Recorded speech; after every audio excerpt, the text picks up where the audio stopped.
This video is brought to you by Squarespace. What is up, everybody? Well, with the release of Abigail this past weekend, I thought it was a good time to talk about my top 10 favorite vampire movies. Vampire movies are one of my favorite subgenres of horror. There's a lot of movies that are early favorites from my childhood, alongside things like the Child's Play films and Nightmare on Elm Street that really turned me into a massive horror fan. So right alongside slashers, vampire films are the most responsible for why I'm such a nut for horror and why I'm talking to you today. Before we get started, there are tons of vampire films out there, tons of different movies that are acclaimed and are fan favorites. There's a bunch of different styles and approaches to the subgenre.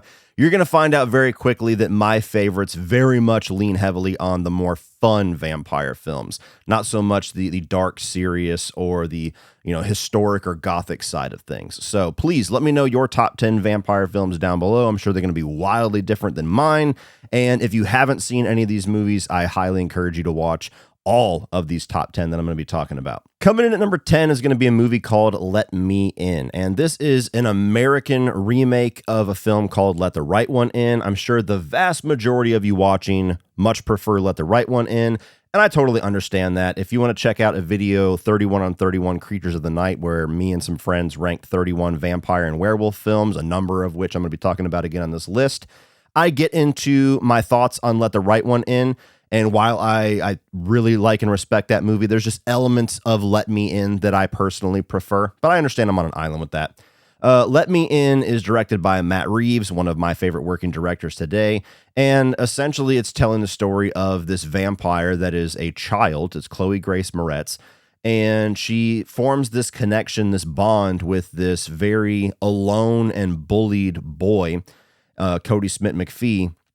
And they kind of develop this very pure, innocent childhood love for each other.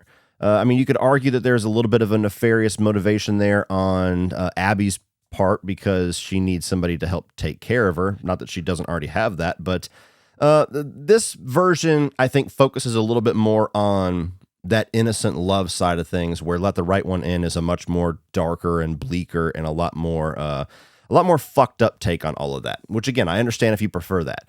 Me, I really like the approach they take here. I think it's a fantastic story. I think aside from some of the CGI animalistic movements that they give Abby, there's really good effects here with the blood and the kills, and that swimming pool sequence is awesome regardless which version of this film that you watch. And I really like the two leads here. And so this is a movie that, if we're going to talk about the more serious and dramatic vampire films, this is the one that stands out to me quite a bit. So it's always been one of my favorites. Coming in at number 9 is going to be Abigail. Now, listen, I am totally willing to admit this might be a little bit of recency bias. I'm usually pretty good about not letting that dilute my opinions, not letting me excitement affect reality, but I really loved this movie. I'm going to check it out tonight with my dad. He has no idea what the movie's about. He has no idea that there's vampires involved. So I'm really excited to see how he reacts to the film by the halfway point when that's revealed. But tonight I'm going to check it out for a second time. I have all the confidence in the world that I'm going to love it even more. This is just my type of vampire film. If you see the films that I'm going to be talking about in my top 5 or so, it's going to make sense why this is just so much my thing. I love the cast of characters here and the actors that portray them. They're all really fun and really interesting, even though they're kind of bad people. I think that the vampire effects and the gore effects are great here. This is a movie that maintains that intensity and that tension while having fun all along the way. It's an absolute bloodbath, and I just didn't want it to end. By the time it stopped, I was like, shit, I want more. Do you guys got Abigail 2 ready to go on the reels? Let's go. So yeah, this one is a movie that's just become an instant favorite of mine. It's currently my favorite film of the year, and it has a solid chance of staying there with how much I really enjoy it. So this cracked my top 10. As time goes on, it might even creep up a little bit higher. But if you take anything away from this list, it's check out Abigail. Like now. Pause the video, go watch it, come back. I'll be here when you get back. Coming in at number 8 is a movie called Daybreakers. And what I appreciate about this is that this is one of the most unique movies in this subgenre. One of the things that I love about modern takes on vampire films is how they're going to twist and tweak the lore and the rules and our understanding of how vampires work. And this takes a very sci-fi post-apocalyptic route with vampires, where vampirism is almost like a zombie outbreak. It's this disease, this virus that has plagued the entire planet. Humans are dying off, and there's this struggle for blood. There's not this readily available, just, unlimited supply of it, because human beings are a dying breed. And so there's all these like politics and bureaucracy involved with blood distribution and the different ranks of vampires. Vampires that go without regular blood supply turn into more of the animalistic, like Nosferatu style vampire, where if you have a regular blood supply, you have that very human look that just has, some fangs. And there was just so much that was so cool and unique about how they spun all these new modern sci-fi twists onto vampire lore. I love the cast here. Ethan Hawke's always been one of my favorite actors. You got Willem Dafoe in a great role. You got Sam Neill as a villain, and he is such a good villain. And the way that you have kind of a twist on like the Fern Gully Last Samurai type thing, where you have somebody who's on one side that starts to be won over by the other side and then has to take the fight to the side that he used to be on. It's a classic formula, but it works really well the way that they do it here. And there's great gore, great practical effects, and they use some CGI here, but it's pretty seamless. So this is actually a movie that I highly recommend. Not a whole lot of people seem to see it because it's not one that I hear people talk about very often, but if you want just a really fresh and unique take on vampirism, I think this is probably the most unique one on this list. Really quick before we talk about the top 7, if you feel like you're being bled dry by the difficulties of getting your name out there for your business or your new hobby or the service that you're trying to provide, the best solution is to have your own website. And the sponsor of today's video, Squarespace, is here to help. Whether you're running your own business or you just need an outlet to get your creativity out there, having your own website is crucial in executing that. And if you're like me, you have no experience in web design and wouldn't have the first idea of where to start to create your own website. Well, luckily for us, Squarespace is the all-in-one website platform for entrepreneurs and creatives to stand out and succeed online. Squarespace makes it easy to create a beautiful website, engage with your audience, and sell anything from products to content to your time, all in one place, all on your terms. Squarespace's new Blueprint AI system allows you to personalize your website from the ground up using a guided design system. And you can choose from a number of professionally curated layouts and styling options to build out the base of your website. You can also upload video content and organize an entire library to showcase your content on a video page, or even sell custom merch for a passive income stream that engages your audience and scales your brand. So if you're ready to break ground on your new website, head to squarespace.com for a free trial, and when you're ready to launch, go to squarespace.com/Cody Leach to save 10% off of your first purchase of a website or domain. So get your name out there with a sexy new website design, and thank you so much to Squarespace for sponsoring today's video. Coming in at number 7 is going to be John Carpenter's Vampires, another film that I don't really hear get talked about too often, especially on favorites lists, but has always been high up there for me. Now, keep your eyes peeled on this channel if you're a fan of that film, because here within the next month or so, I should be at a point where I'm getting ready to review Vampires. I think I have one film, Escape from LA, to review before I get to Vampires in my John Carpenter review series. So you'll get some more in-depth thoughts here very soon. But John Carpenter's Vampires is a movie that I picked up on a whim back like when the Blockbuster days, just a VHS tape. All I knew was vampires, and of course I recognized the name John Carpenter. And while my mom was having like a party or something in her apartment, I was just off in the corner in my own little world watching this, and I think Faculty was around the same time. So that was a damn good night at Blockbuster, two of my favorite films of all time in one shot.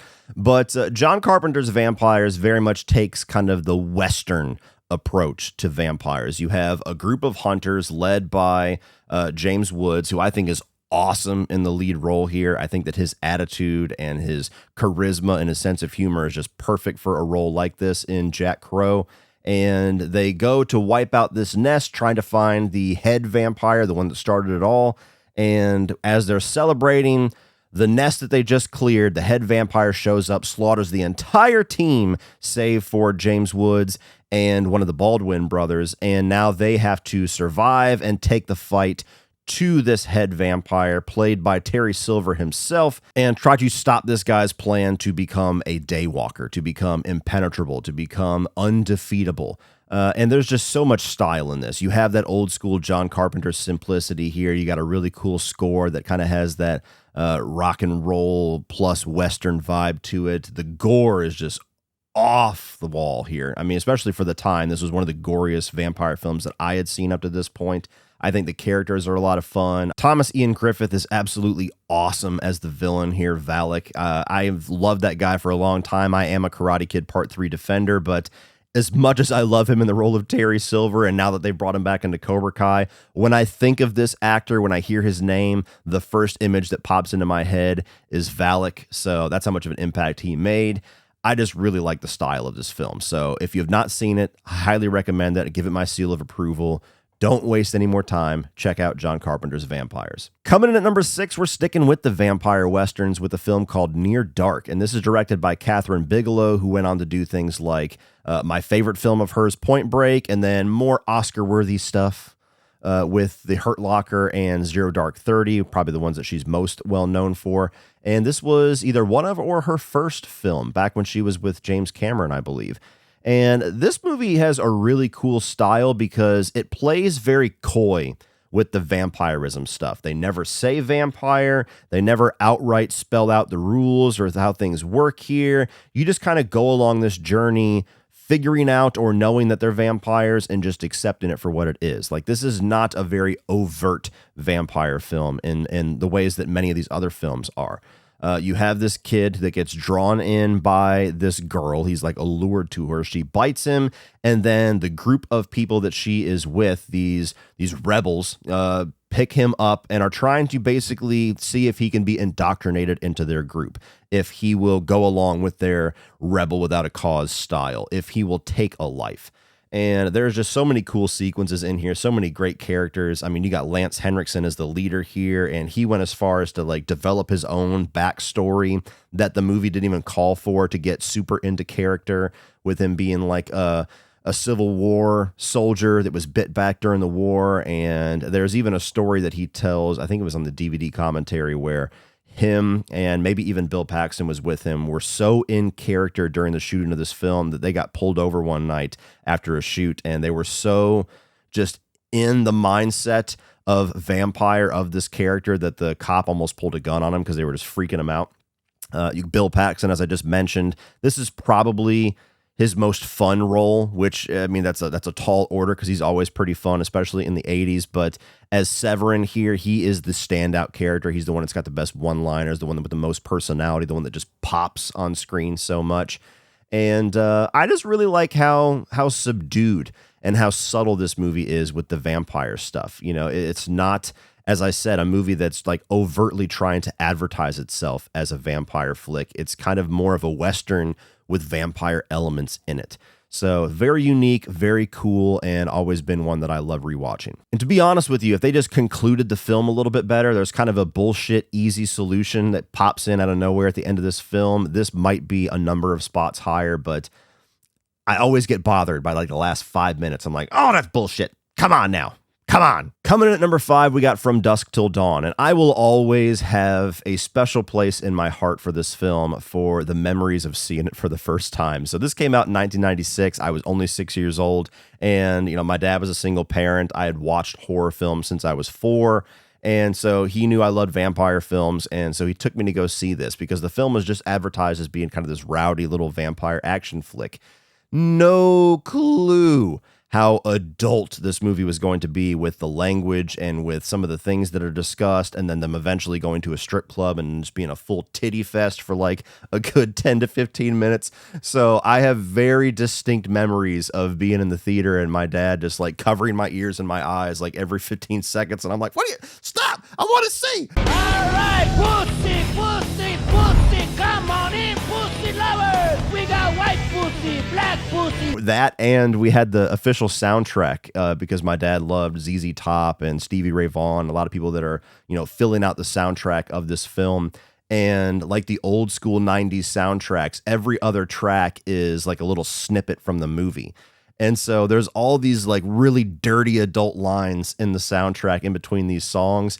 And I used to beg him to let us play it when we were like outside and like, you know, washing cars or whatever. And he'd always say no. And I never understood why as a kid having Juliette Lewis's voice projected throughout the neighborhood saying, "Richie, will you eat my pussy, please?" I never understood why that was unacceptable. I mean, to this day, I don't understand why it's unacceptable. Maybe I haven't matured. But nonetheless, wonderful childhood memories aside, this is just a really fun movie. Admittedly, it gets maybe a little too campy, a little too silly for my taste. Otherwise, this would probably be in the top 3. Some of the vampire effects are very hit or miss. There's some really good solid ones. There's some really hokey ones, especially when you have some of that early 90s CGI thrown in here with the vampires melting and, you know, turning into flames. It's pretty silly.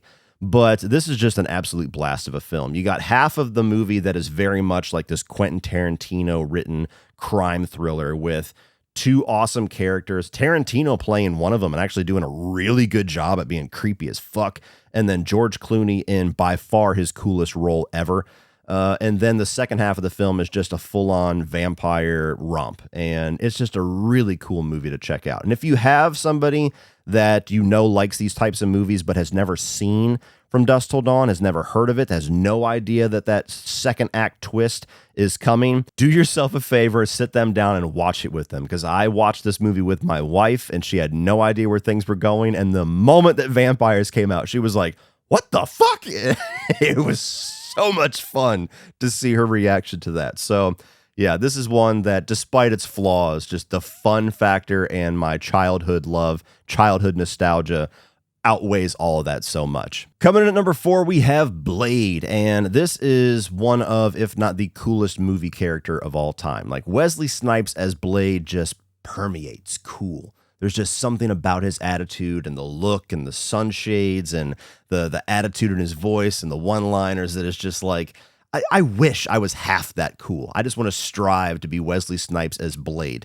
But this is a really great action horror film. And what's nice about this first one is that it has a very dark and gothic feel about it, where you very much have this comic booky world that is built out. Because as many people didn't realize back when this came out, me being one of them, this was based off of a Marvel Comics property. And, you know, God help us whenever we actually get the MCU's version of Blade, because I don't see how they're going to match this. But you have a vampire who is half human, half vampire, who has all of the strengths of vampirism, but none of the weaknesses except for the thirst. And he dedicates his life to slaying vampires and protecting the human race. Just such an awesome concept, first of all. And when you get somebody who's a legit martial artist and a great movie star like Wesley Snipes to come into that role, I mean, the opening of this film with that nightclub and the bloodbath and then everybody just separating as Blade is standing there, I don't know if there's a cooler character interaction in the history of film. It's just fucking awesome. Really good effects here, especially for the 90s. Maybe a little bit dated, but they still hold up pretty well. Great characters with like Whistler here, who is just so important to the formula of Blade to me. It's kind of why Blade Trinity, one of the many reasons why Blade Trinity doesn't work so well. And you have a really good villain here with Steven Dorff in Deacon Frost. I was going to say Crispin Glover. Wow, that would be a fuck up, wouldn't it? Deacon Frost. And it's a solid as fuck vampire action film. The action, the fighting kicks ass, the vampirism and the lore and the world building kicks ass. It's just maybe some elements from the 90s not aging so well is really the only element of this film that I could say is a flaw at this point. I love it. I think it's awesome to this day. But coming in at number 3, just barely edging out number 4, is Blade 2. And selfishly, I almost wanted to combine these two for a spot, but I don't want to be one of those cheaters that there's a top 10 and it's actually a top 11. But nonetheless, Blade 2, I do think, is slightly better than Blade. They don't necessarily have that gothic tone, that world-building tone that the first one has that's so unique to it, but what they make up for that with is the fun factor with the different characters you have here with like Ron Perlman and his rivalry with Blade. You got Norman Reedus in here. You got the return of Whistler, which narratively is a bunch of bullshit, but I don't care because him coming back is so important and he's great in this. You have really solid action here. You have the introduction of the Reaper vampires, which to date I think is one of the craziest and scariest versions of vampires we've ever gotten. And in the theaters, it was just like, holy shit, this is wild. These fuckers are scary. The only flaw with this movie that it does not age well at all, even worse than the first film, is the CGI that they try to use. It's very like PS2 video game graphic. It has this bounciness to it. So I hate the fact that they decided to do that. There's still a lot of, practical fighting and choreography, and it far outweighs the sequences that are CGI. So thank God they had the smarts to not go full CGI with the fight scenes. That would have destroyed this film. But even the few moments we get it, it just takes me out of the film entirely.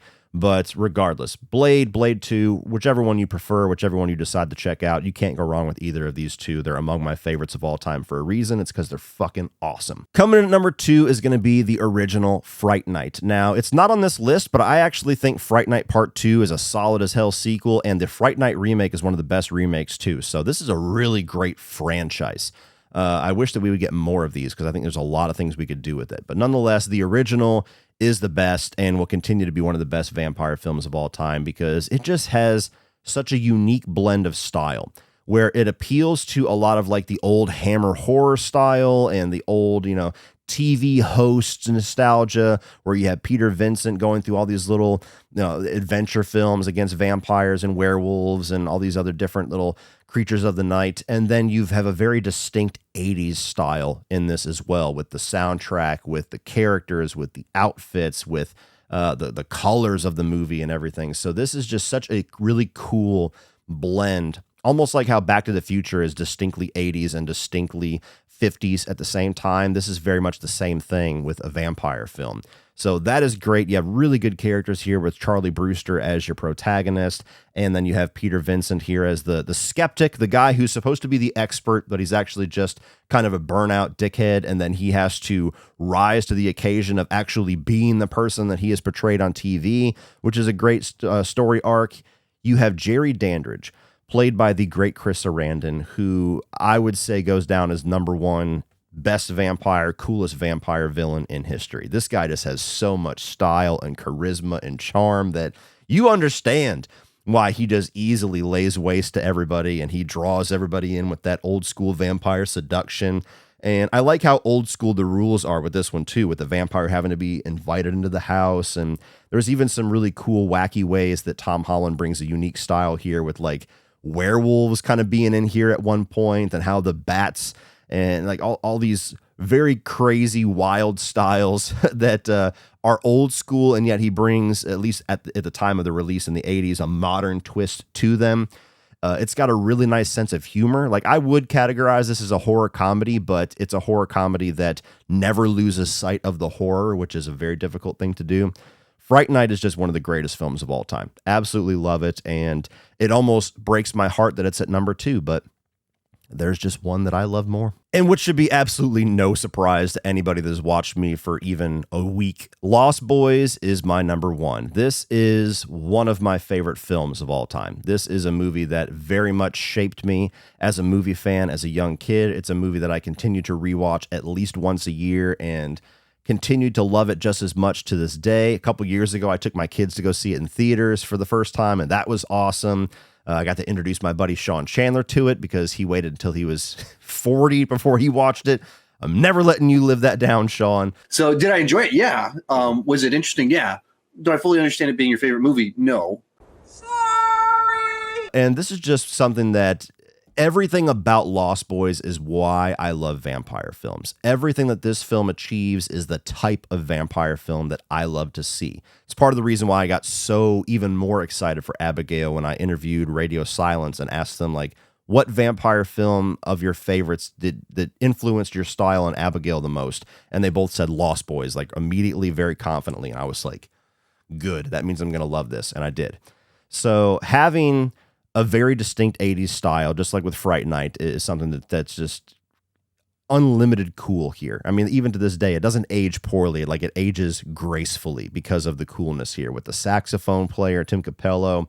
The soundtrack is great. The mullet haircut that Kiefer Sutherland has, and I think he's on record saying that he hated that haircut. I think that's the coolest version of a mullet that has ever existed. So Kiefer, let yourself off easy on that one, man. You ooze style. The two brothers are the main characters here, with Jason Patric's Michael and Corey Haim's Sam. And the single mother dynamic in there is really cool. The funny as hell grandpa and just the little bits of scenes that he's in.